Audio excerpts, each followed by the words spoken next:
നമസ്കാരം സുഹൃത്തുക്കളെ. Tarot love energies 2.0 എന്ന നമ്മുടെ രണ്ടാമത്തെ ചാനലിലേക്ക് എല്ലാ മാന്യ പ്രേക്ഷകരെയും സന്തോഷപൂർവ്വം സ്വാഗതം ചെയ്തുകൊള്ളുന്നു. പേഴ്സണൽ റീഡിംഗ് താല്പര്യമുള്ളവർക്ക് എൻ്റെ വാട്സപ്പ് നമ്പർ ഞാൻ ഡിസ്ക്രിപ്ഷൻ ബോക്സിൽ കൊടുത്തിട്ടുണ്ട്. വാട്സപ്പിൽ മെസ്സേജ് ചെയ്തു കഴിഞ്ഞാൽ പേഴ്സണൽ റീഡിങ്ങിൻ്റെ വിശദാംശങ്ങൾ അവിടെ അറിയിക്കുന്നതായിരിക്കും. ചാനൽ ആദ്യമായിട്ടാണ് കാണുന്നതെങ്കിൽ ദയവായി ഒന്ന് സബ്സ്ക്രൈബ് ചെയ്യുക. വായന ഇഷ്ടപ്പെട്ടു കഴിഞ്ഞാൽ ലൈക്ക് ചെയ്യുക, ഷെയർ ചെയ്യുക. നിങ്ങളുടെ വിലയേറിയ അഭിപ്രായങ്ങൾ കമൻറ്റ് ബോക്സിലൂടെ രേഖപ്പെടുത്തുക. അപ്പോൾ നമുക്ക് ഇന്നത്തെ തലക്കെട്ടിലേക്ക് ഒന്നെത്തി നോക്കാം. ഈ പ്രണയബന്ധത്തെ തോൽപ്പിക്കാൻ ശ്രമിച്ചവരുടെ മുന്നിൽ ജയിച്ച് കാണിക്കാൻ തന്നെയാണ് ഈ വ്യക്തി തീരുമാനിച്ചിരിക്കുന്നത്. അതെ, ഈ വ്യക്തിയുടെ മനോശക്തിയും മനഃശക്തിയും മനസ്സിൽ എന്തൊക്കെയാണ് ഉള്ളത്, ഉദ്ദേശശുദ്ധിയും ഈ പ്രണയബന്ധത്തിൽ വിജയിക്കണം എന്നുള്ള ചിന്ത ഈ വ്യക്തിക്കുണ്ടോ എന്നിങ്ങനെയുള്ള കാര്യങ്ങളാണ് നമ്മൾ ഇന്ന് നോക്കാനായിട്ട് പോകുന്നത്. തീർച്ചയായിട്ടും നിങ്ങളുടെ വ്യക്തിയെ മനസ്സിൽ വിചാരിച്ചുകൊണ്ട് ഈ വായന തുടക്കം മുതൽ അവസാനം വരെയും കാണുവാനായി ശ്രമിക്കുക. ഇവിടെ നമുക്ക് ഏറ്റവും കൂടുതൽ കാണാൻ കഴിയുന്നത് ഈ വ്യക്തി വളരെയധികം നിങ്ങളുടെ ചിന്തകളിൽ വളരെയധികം മുഴുകിയിരിക്കുന്ന ഒരു സാഹചര്യമായിട്ടാണ് കാണപ്പെടുന്നത്. നിങ്ങളെക്കുറിച്ച് ചിന്തിക്കുമ്പോഴാണെങ്കിൽ പോലും, നിങ്ങളുമായിട്ടുള്ള പ്രണയബന്ധത്തെക്കുറിച്ച് ആലോചിക്കുമ്പോഴാണെങ്കിൽ പോലും ഈ വ്യക്തി അതിൽ മുങ്ങി ലയിച്ച് ചേർന്ന് പോകുന്ന ഒരു സാഹചര്യങ്ങളാണ് ഉണ്ടായിക്കൊണ്ടിരിക്കുന്നത്.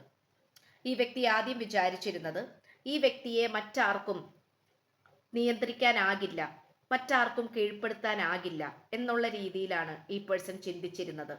സ്വന്തം കഴിവിലും സ്വന്തം മനസ്സിലും വളരെയധികം അത്രയും അധികം വിശ്വസിച്ചിരുന്നു.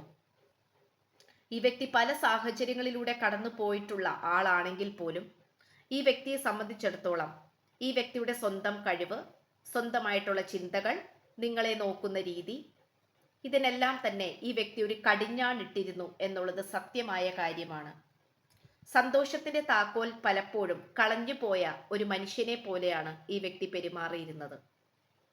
സന്തോഷിക്കാൻ ഒരുപാട് അവസരങ്ങളും സാഹചര്യങ്ങളും വ്യക്തികളും നിങ്ങളുമായിട്ടുള്ള സുന്ദരമായ നിമിഷങ്ങളും ഒക്കെ ഉണ്ടായിട്ടുണ്ടെങ്കിൽ പോലും ആ സന്തോഷിക്കേണ്ട സമയത്ത് മാറ്റിവെച്ചിട്ട് അവിടെയും പലതരത്തിലുള്ള തിരച്ചിലുകളും സാമ്പത്തികപരമായിട്ടുള്ള നെട്ടോട്ടങ്ങളിലും സ്വന്തമായി അധ്വാനിക്കേണ്ട ജോലി സംബന്ധമായിട്ടുള്ള തിരക്കുകളിലും ഒക്കെയാണ് ഈ വ്യക്തി പോയിക്കൊണ്ടിരുന്നത്.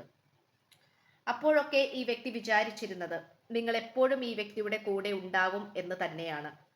നിങ്ങൾക്കൊരിക്കലും മടുക്കില്ല എന്നും ഈ വായന കണ്ടുകൊണ്ടിരിക്കുന്ന പ്രേക്ഷകരായ നിങ്ങൾ ഒരിക്കലും ഈ വ്യക്തിയോട് പരാതിപ്പെടില്ല എന്നുമാണ് വിചാരിച്ചിരുന്നത്. ഈ വ്യക്തിക്ക് പ്രണയത്തോടുള്ള കാഴ്ചപ്പാടേ തന്നെ തെറ്റായ രീതിയായിരുന്നു. വളരെയധികം ഗൗരവത്തോടു കൂടി കാര്യങ്ങളെല്ലാം ചെയ്യുന്ന, ഒട്ടും തന്നെ അഹങ്കാരം കുറയ്ക്കാത്ത ആ രീതിയിൽ മുന്നോട്ട് കൊണ്ടുപോകണം എന്നാണ് ഈ വ്യക്തി വിശ്വസിച്ചിരുന്നത്. ഇതൊരു പക്ഷെ സ്വന്തമായി തന്നെ തീരുമാനിച്ചെടുത്ത രീതിയായിരിക്കാം, കൊണ്ടുവന്ന രീതിയായിരിക്കാം, അല്ലെങ്കിൽ മറ്റാരെങ്കിലും വഴിതെറ്റിക്കുന്ന രീതിയിൽ ഈ വ്യക്തിക്ക് പറഞ്ഞു കൊടുക്കുകയും അത്തരം ഒരു ഊർജത്തിലേക്ക് കൊണ്ടുപോയതും ആയിരിക്കാം. ഇവിടെ നമുക്ക് ഏറ്റവും കൂടുതൽ പറയുവാൻ സാധിക്കുന്നത് ഈ വ്യക്തിയെ സംബന്ധിച്ചിടത്തോളം ഒരു വ്യക്തിയുടെ മുന്നിൽ താഴ്മയായിട്ട് പെരുമാറാനോ സംസാരിക്കാനോ ഉള്ള മനോഭാവം ഈ വ്യക്തിക്കില്ല. ഞാൻ എന്താണോ തീരുമാനിക്കുന്നത്, ഞാൻ എന്താണോ ചിന്തിക്കുന്നത്, അതുമായി തന്നെ മുന്നോട്ട് പോകണം എന്നുള്ളൊരു മനോഭാവം മാത്രമേ ഈ വ്യക്തിക്കുള്ളൂ. ഒറ്റമുറിക്ക് രണ്ട് കഷ്ണം, ആ ഒരു ചിന്തയാണ് ഈ വ്യക്തിക്കുള്ളത്. അതുകൊണ്ട് തന്നെ നിങ്ങൾ എത്രത്തോളം കരഞ്ഞ് സഹതപിച്ച് ഈ വ്യക്തിക്ക് മുന്നിൽ കീഴടങ്ങി കരഞ്ഞുകൊണ്ട് ക്ഷമ ചോദിച്ചാലും ഈ വ്യക്തിയുടെ മനസ്സ് അലിയണമെന്നില്ല. അത്രയും കരിങ്കല്ലുകൊണ്ട് പ്രത്യേകം ഉണ്ടാക്കിപ്പിച്ചത് തന്നെയാണ്. അങ്ങനെ ഒരുപക്ഷെ ഒരു പ്രാവശ്യമെങ്കിലും നിങ്ങൾക്ക് തോന്നിയിട്ടുണ്ടാകാം. ഇവിടെ നമുക്ക് ഏറ്റവും കൂടുതൽ കാണുവാൻ കഴിയുന്നത് ഈ വ്യക്തിക്ക് ഇപ്പോൾ എന്തെന്നില്ലാത്ത ചിന്തകളാണ്, അതും ഒരു കടിഞ്ഞാണില്ലാത്ത ചിന്തകളാണ് നിങ്ങളെക്കുറിച്ച് മനസ്സിലേക്ക് ഒരു തിരമാല അലയടിച്ചു വരുന്നത് പോലെ വന്നുകൊണ്ടിരിക്കുന്നത്. ഈ വ്യക്തിയെ സംബന്ധിച്ചിടത്തോളം യാതൊരു തരത്തിലും ഒരു വ്യക്തിയിലും കീഴടങ്ങാത്ത ഒരു വ്യക്തിത്വത്തിനുടമയാണ് ഈ പേഴ്സൺ. പക്ഷെ എന്തുകൊണ്ടോ നിങ്ങളുടെ പ്രാധാന്യത്തിലേക്കും നിങ്ങളുടെ ദിവ്യമായ മുഖത്തിലേക്കും, മുഖസ്തുതി, ചിരി, സംസാരം എന്നിവയിലേക്കാണ് ഈ വ്യക്തിയുടെ ശ്രദ്ധ പോയിക്കൊണ്ടിരിക്കുന്നത്. നിങ്ങളിൽ നിന്നും വരുന്ന ആശ്വാസവാക്ക് അത് മറ്റാരിൽ നിന്നും ഈ വ്യക്തിക്ക് ലഭിച്ചിട്ടില്ല. ശത്രുക്കൾ മാത്രമേ അന്നും ഇന്നും ഉണ്ടായിട്ടുള്ളൂ. ഈ പ്രണയബന്ധത്തെ പോലും തകർക്കുവാൻ വേണ്ടിയിട്ട് മറ്റുള്ളവർ നല്ല രീതിയിൽ തന്നെ ശ്രമിച്ചതായി നമുക്കിവിടെ കാണാം. ഈ വ്യക്തിയുടെ മോശപ്പെട്ട സ്വഭാവങ്ങൾ തിരിച്ചറിഞ്ഞുകൊണ്ട് അതിനെ വിഷം കുത്തിവെച്ചുകൊണ്ട് പെരുപ്പിച്ചുകൊണ്ട് നിങ്ങളുമായി പ്രശ്നങ്ങളിലേക്ക് കൊണ്ടുവരാൻ ശ്രമിച്ച ഒട്ടനവധി വ്യക്തികളെ ഇന്നത്തെ വായനയിൽ നമുക്ക് കാണാൻ കഴിയുന്നുണ്ട്. പക്ഷെ എങ്കിൽ പോലും അതിലൊക്കെ പലപ്പോഴും ഈ വ്യക്തി വഴുതി വീണെങ്കിൽ പോലും പൂർവാധികം ശക്തിയോടുകൂടി നിങ്ങളോടുള്ള തിരിച്ചറിവ് അല്ലെങ്കിൽ നിങ്ങളെ കൂടുതൽ മനസ്സിലാക്കിക്കൊണ്ട് തിരിച്ചറിഞ്ഞ് ഉയർത്തെഴുന്നേറ്റ് വന്നതായിട്ടാണ് നമുക്ക് കാണുവാൻ കഴിയുന്നത്. ഇപ്പോൾ ഈ വ്യക്തി നിങ്ങളുടെ ആശ്വാസവാക്കിന് വേണ്ടി കാത്തിരിക്കുകയാണ്. അങ്ങനെ തന്നെ പറയേണ്ടിയിരിക്കുന്നു. കാരണം നിങ്ങൾ അത്രയും ഈ വ്യക്തിക്ക് ആശ്വാസമായിരുന്നു. നിങ്ങളുടെ സ്നേഹത്തോടു കൂടിയുള്ള ഒരു അതിസംബോധന ചെയ്യുന്ന ഒരു വിളിയായാലും മതി. അത് ഈ വ്യക്തിയുടെ പേര് വെച്ചിട്ടോ ചെല്ലപ്പേര് വെച്ചിട്ടോ ഉള്ളൊരു വിളിയാണെങ്കിൽ പോലും ഈ വ്യക്തിക്ക് അത്രയും അധികം മനസ്സിന് സമാധാനം ലഭിച്ചിരുന്നതായി കാണപ്പെടുന്നു. ഇന്നിപ്പോൾ നിങ്ങളുമായിട്ട് സംസാരിക്കാനൊക്കെയാണ് ഈ വ്യക്തി ഇഷ്ടപ്പെടുന്നത്. കുറച്ചു നേരമെങ്കിലും മിണ്ടിയും പറഞ്ഞും ഇരിക്കാം, എന്തെങ്കിലും ഒന്ന് സംസാരിച്ച് അങ്ങനെ സമയം കളയാൻ ഈ വ്യക്തി ഇപ്പോൾ താല്പര്യപ്പെടുന്നു. ഒരുപക്ഷെ നിങ്ങൾ എപ്പോഴും ഈ വ്യക്തിയെ വിളിച്ചുകൊണ്ടിരുന്നപ്പോൾ സമയമില്ല എന്നും പിന്നീട് വിളിക്കാമെന്നും ഒക്കെ പറഞ്ഞിരുന്ന വളരെ തിരക്കേറിയ ഒരു വ്യക്തിയായിരിക്കാം ഈ പേഴ്സൺ. പക്ഷെ ഇപ്പോൾ ഇതാ നിങ്ങൾക്ക് വേണ്ടി എത്ര സമയം വേണമെങ്കിലും മാറ്റിവെക്കാം എന്നുള്ള രീതിയിലേക്കായി മാറിയിരിക്കുകയാണ്. അതുകൊണ്ട് തന്നെ നിങ്ങളോടുള്ള സ്നേഹം വർദ്ധിക്കുകയും ശത്രുക്കളോടുള്ള പക വർദ്ധിക്കുകയുമാണ് ചെയ്തുകൊണ്ടിരിക്കുന്നത്. അവർ ഇതിൽ നടത്തിയിട്ടുള്ള കള്ളക്കളികളെല്ലാം തന്നെ ഈ വ്യക്തി കൈയോടെ പൊക്കിയിരിക്കുന്നു. അതുകൊണ്ട് തന്നെ നിങ്ങളുടെ മഹാത്മ്യം വർദ്ധിച്ചുകൊണ്ടേയിരിക്കുകയാണ്. ഇവിടെ ഇനി സ്നേഹത്തിന്റെ വർധന സംഭവിക്കുന്ന കാലഘട്ടമാണ് വരുവാൻ പോകുന്നത്.